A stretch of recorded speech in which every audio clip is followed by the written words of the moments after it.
Mangibingelele bangani bami engibathanda kakhulu ohlelweni olumnandi oluthi Kids Live.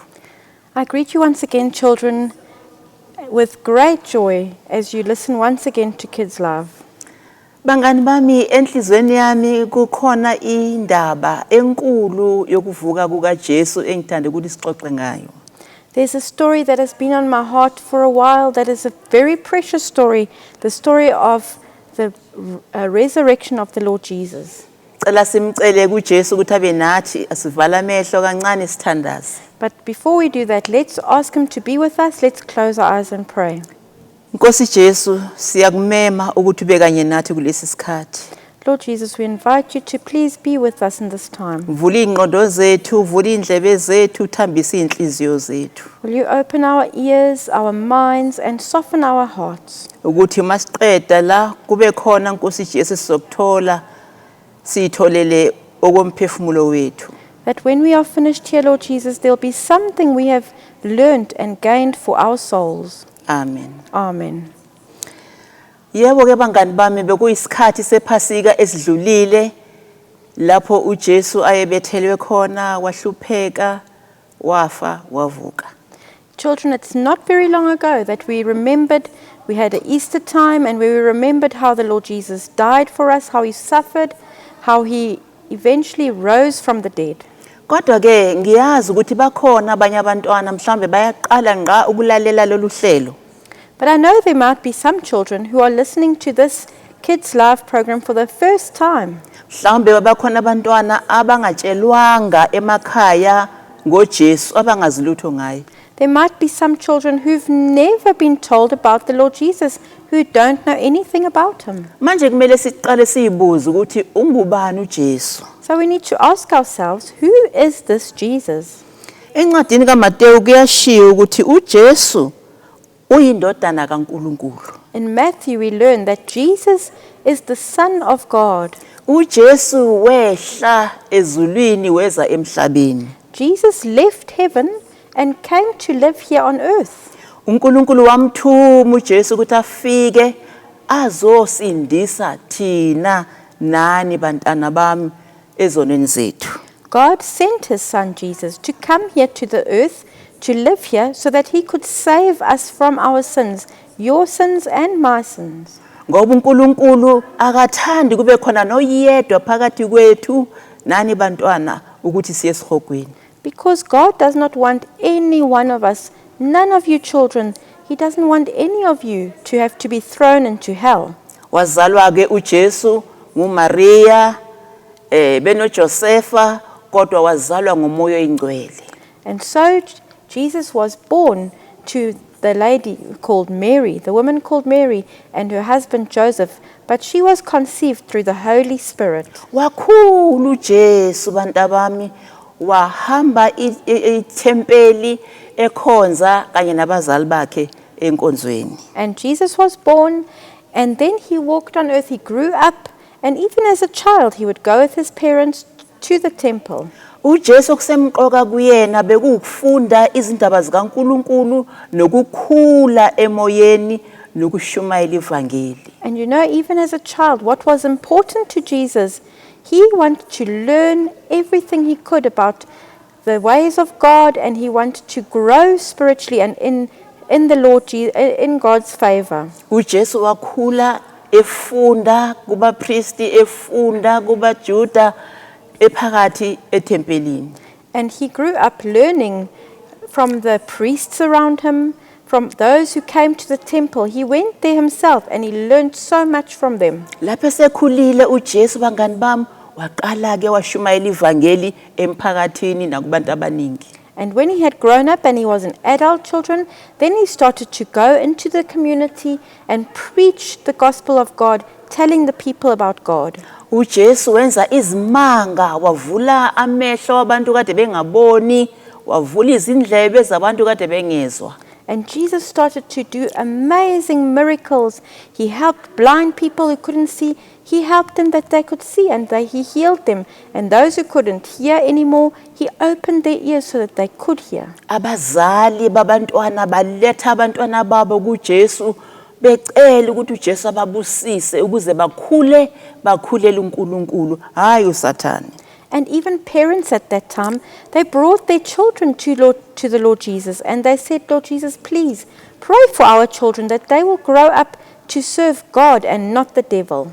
uJesu bantabami waphilisa abagulayo, uJesu wavusa abantu abafileyo. Children, Jesus healed sick people, he made them better, and he even brought people that were dead back to life. Kanti bangani bami bakhona bambonayo abangakuthandi lokakwenzayo bethi awu uzosithathela abalandeli bethu bazolandela yena bangabe besasilandela thina. But you know, children, there were those people in that time around where Jesus was preaching that didn't like what Jesus was saying, and they were jealous, and they said, Jesus is going to take all these people and they're going to follow Jesus, and they're not going to follow us anymore. Ngixoxela kakhulu nina eningayazi indaba kaJesu. uJesu wazondwa, kanti uzondwa ngabantu okuthiwa abaJuda bakholwa kuNkulunkulu kodwa ibona abamzonda kakhulu. And I'm telling this especially for you children who've never heard who the Lord Jesus actually is. This is what Jesus was like. People around him hated him. And you know, the very people that hated him were those people who said they believe in God, the Jews. Waze wanikelwa ke bangani bami umhlobo wakhe omkhulu owayedla naye etafuleni wamnikela ezitheni ukuthi abethelwe. And one day, children, one of his close friends, one who was walking with him and eating at the same table as Jesus, gave him over and betrayed him and said to the enemies how they can catch him. Khona lapho ke bangani bami uJesu bamzingela ebusuku bambamba bamthatha bamhlukumeza bamshaya bambhuqa. And that night that he betrayed Jesus, they followed and they went and they caught Jesus and they treated him so badly. They beat him, they spat at him, they mocked him. Yebo ke bangani bami bamshaya bamaze bambethela esiphambanweni kanye nezelelesi ezimbili. And after they had beat Jesus very badly, they took him and they crucified him. They put him on a cross in between two other criminals. Bangani bami kwaze kwafika isikhathi lapho uJesu enikela umoya wakhe kuNkulunkulu washona. And that carried on until the Lord Jesus breathed his last breath and said to God, I commit my spirit to you, and then Jesus died. Kwakukhona ke oyedwa ubaba wathi ngicela ukuthi umzimba kaJesu uyofakwa ethuneni enginalo abekwe kulona lelo thuna. And there was a certain man who had said, I want Jesus' body, when he has died, to be put into a grave which I had gotten ready for myself. Ngempela ke bangani bami wathatha uJesu wafakwa ethuneni. And so Jesus was taken down from the cross when he died, and they put him into a tomb. Emva kwalokho ke kuthiwa abapriesti nabaSadusi bonke nabaJuda bathi akuhambe kugadwe lapha ethuneni ngoba bazomtshontsha uJesu bese bethi uvukile. And when Jesus was in the tomb, some priests and some of his enemies, the people that had killed him, they said, no, we must ask that there's some soldiers that will stand in front of the tomb so that nobody can steal him, because maybe they'll steal Jesus' body and then say Jesus rose from the dead. Siyasibona ke lesi sithombe nanka amasosha amathathu amile ngaphambi noma ame ngaphambi kwetshelele elikhulu agadile ukuthi kungavuli umuntu la ethuneni ozontshontsha uJesu.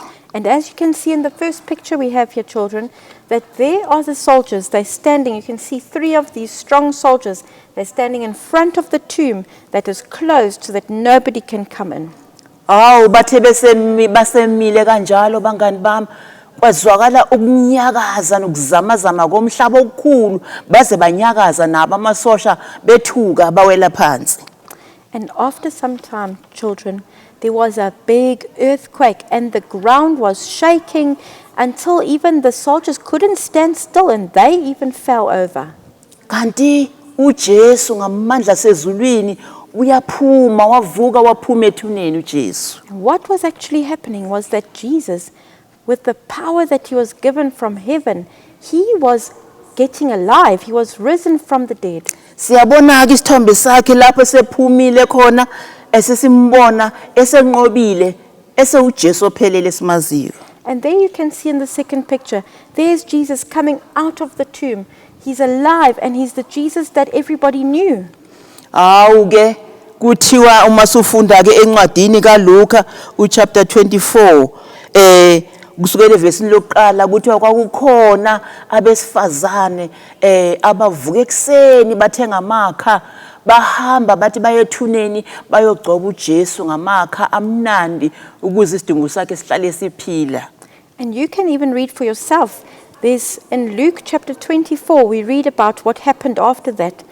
Some ladies, Mary and other ladies, they decided that morning to go to the tomb and to put some ointment on the body of Jesus. Kuthiwa mabefika khona bamangala njengoba ubona isithombe sesithathu itshe liginqiwe libekwe eceleni bethuka bathi akekho uJesu kwenzakaleni mabengena phambili phakathi bathola uJesu akekho. But when they came to the tomb, they were so shocked, as you can see in the third picture. They were so shocked. There was the tomb wide open. The stone had been rolled away, and they were so worried. What has happened? And they went inside, and they found there was no Jesus. Ilapho ke sizwa kuvesi lesine noma siqale evesini lesihlanu kuLuka chapter 24 kuthiwa besaba bathuthumela bakhothamela phansi ngobuso. And then we read then verse 5. It says there, these women were so terrified and they bowed their faces to the ground. Bathi kwakhona babona amadoda amabili asemangala ethi kubona nimfunelani ophilayo kwabafileyo na. And suddenly there were two men there. And the men said to them, why are you looking for among the dead for somebody who's alive? Yathi ingelosi kakho lapha uvukile. And the angels, these were two angels, and the angels said to them, he isn't here, he is alive, he has risen. Njengoba usibona isithombe sesine usiyasho la ukuthi akekho la uvukile uJesu. As you can see in the fourth picture, there's that verse. He is not here, he has risen. Manje bangani bami indaba esemqoka umbuzo ukuthi ukuvuka kukaJesu kuchazani kimina nawe. But the important thing, children, I want us to understand is, what does it mean to me and to you that the Lord Jesus has risen? Kuchaza bangani bami lithi iBhayibheli ukuthi unqobile uJesu wanqoba ithuna wanqoba uSathane. And the Bible teaches us what that means. It teaches us that he has overcome death and he's overcome sin. Kuthiwa lapho uma ubhekisisa emhlabeni wonke uyena yedwa uJesu owavuka kwabafileyo ongumholi noma oyinkosi noma okhonzwayo. And we know that we are taught that in all of history of mankind, Jesus is the only ruler who has ever risen from the dead. Baningi ke bangani bami abantu abakhonza izinto ezahlukeneyo emhlabeni. There are many people, children, who serve many different things and worship many different things. Abanye bakhothamela abantu bababize ngamagama, abanye bakhothamela amatshe, abanye bakhothamela izihlahla bethi onkulunkulu babo. Some bow down to other people, they know who those people are. Some bow down to rocks. Some bow down to all kinds of things, and they say those are their gods. Laba bakhothamela abantu ungaya emathuneni abo alobo bantu uzowathola amathamba abo abavukanga kwabafileyo njengoJesu. And those who worship other people and say those people are their gods, well, you can go to their tombs and their graves and you will find their bones there because they never rose from the dead. Kodwa thina bantwana bakaNkulunkulu, nina bantwana bakaNkulunkulu, nikhonza inkosi eyavuka yanqoba ithuna. But we, you children of God, we bow down to a God who has risen from the dead, who is alive. Kuthiwa ngalokho nathi siphiwe amandla bantwana bam ukuthi sinqobe isono. And you know, children, that we are taught that because of Jesus rising from the dead, we now have power and strength to overcome sin. Asikho isono ongathi wena siyakwehlula ngoba uJesu kunqobele leso sono. There is no sin, children, that you can say you can't overcome that sin because Jesus has overcome it for you. uJesu siyakhumbula lapho uSathane ezomlinga encwadini kaMateyu wamphendula ngevesi ngezwi likaNkuluNkulu wamnqoba uSathane. You remember, children, that once Jesus was in the desert before he died, when he was still walking on the earth, he was in the desert and there the devil was tempting him. But the Bible teaches us that he overcame the devil and he didn't fall for the temptations because he used God's word. Ngalokho uJesu yasitshela ukuthi nathi kufanele simnqobe uSathane. And through that, Jesus is telling us that we too should overcome the devil's temptations. Akufanele uSathane methi casuka bese uyamlalela uyacasuka. It shouldn't be that when the devil whispers in our ear to get angry, that we just listen to the devil and get angry. Akufanele ukuthi uSathane methi thatha nanti ikhekhe phezu kwetafula ungalicelanga bese uyamlalela uSathane bese uyalithatha ikhekhe. We shouldn't be listening to the devil when he whispers in our ear, let me take that cake off the table without asking for it.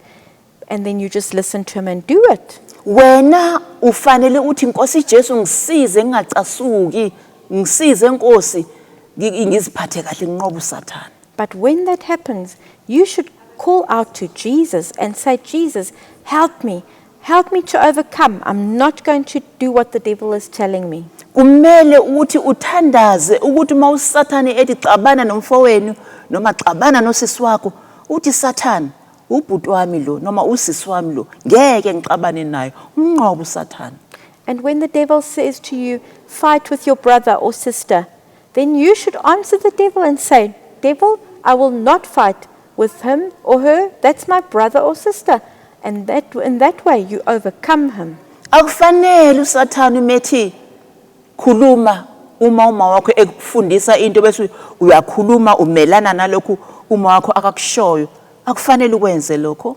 It's not good, children, to listen to the devil when he says you must backchat and argue with your mother when she tells you something. Awu abantu bantabami esibadelela kakhulu nani nibadelela kakhulu. Hobani? Oh mama. Hayi abanye abantu uma wakho uyamdelela uyamphendula udonsa ubuso obude phambi kwakhe. Children, there's often nobody that we disrespect as much as our mothers. Yes, maybe you too. You disrespect your mother. You can answer her when she says something and you can backchat her, or you just pull her face when she talks to you. Athi mama hambi yogeza ungafuna ukugeza uqala udlale wenze okuthandayo. Your mom says maybe, go and take a bath now, and no, you don't want to bath and you just want to play a little bit longer. Ulalela uSathane mawenza njalo. You are listening to the devil when you do that. Uma uqeda ukudlala athi uma wakho qoqa ama toys wabeke endaweni yawo hayi ungathandi ufuna ukwashiya njalo phumele ngaphandle uyodlala. Maybe your mother says, it's time to pack away your toys and put them away where they stay, and you don't want to pack them away. You don't feel like doing that, so you just get up and go and play outside somewhere else. Kanti uJesu uthi kufanele sinqobe ngoba usinqobisile uJesu. But Jesus has told us we should overcome because he has overcome first for us. uJesu ufuna siphile impilo entsha. Jesus wants us to live a new life. uJesu ufuna ukuthi sixolise uma likhona iphutha esilenzile. Jesus wants us to say that we are sorry when we have made a mistake. uJesu ufuna ukuthi uhambe uye kuma wakho uyohlala phansi naye uxolise umcele akuthandazele akusize ufisa ukumlalela kusukela namhlanje. Jesus wants you to go and to sit with your mother and to say that you are sorry to your mother for all the times you didn't listen to her. And then to ask your mother to please help you because you really want to obey her. uJesu yafuna ukuthi ube umntwana othandazayo, umntwana ofunda iBhayibheli. Jesus wants you to be a child that prays and that reads their Bible. Ngoba uJesu ufuna ukuthi mzwana ekulanda emhlabeni ajabule akuthathe uye ezulwini naye uhlale naye ezulwini ujabule. Because Jesus so badly wants that when you die and when he has to come back to fetch you, that he can fetch you to take you to where he is so that you can live with him in heaven. Le ndaba ke kwangathi ingakupha amandla ngani wami nawe oqala ngqa ukuzwa ngoJesu umkhethe namhlanje uJesu ahlale inhlizweni yakho uphile uJesu. And I hope, children, that what you've heard today is going to help you to become strong in the Lord Jesus. And if you have never known the Lord Jesus until what you've heard today, that you choose the Lord Jesus and you choose to live for him for all time. Noma usekhaya uguquke uphila impilo entsha nabazali bakho babone ukuthi uJesu uvukile ethuneni uyaphila kumntwana wethu. And that even there at home where you are, that your life changes because you've chosen to take Jesus into your heart. That those around you will see that Jesus is alive in this child. Asimcele ku-Aunt Anita sithandazeleke. So let's pray together, children. Lord Jesus, we thank you so much for what we've heard today.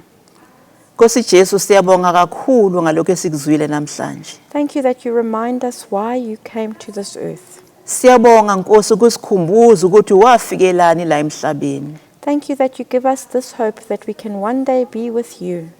Siyabonga Nkosi ukusipha leli themba lokuthi ngolunye usuku siyoba kanye nawe. Help us to live lives and to clean our hearts so that one day we can live with you. Sisize Nkosi ukuthi sibe abahlanzekile, sihlanze izimpilo zethu ukuze ngolunye usuku sihlale nawe ezulwini. Please, Lord Jesus, bless this message to our hearts and please go with us further in this day. Siyacela Nkosi ukuthi ubusise lo mbiko uqhubeke ube kanye nathi kulo lonke lolu suku. We ask it in your name, Lord Jesus. Sicela lokhu ngenxa yegama lakho Nkosi Jesu. Amen. Amen.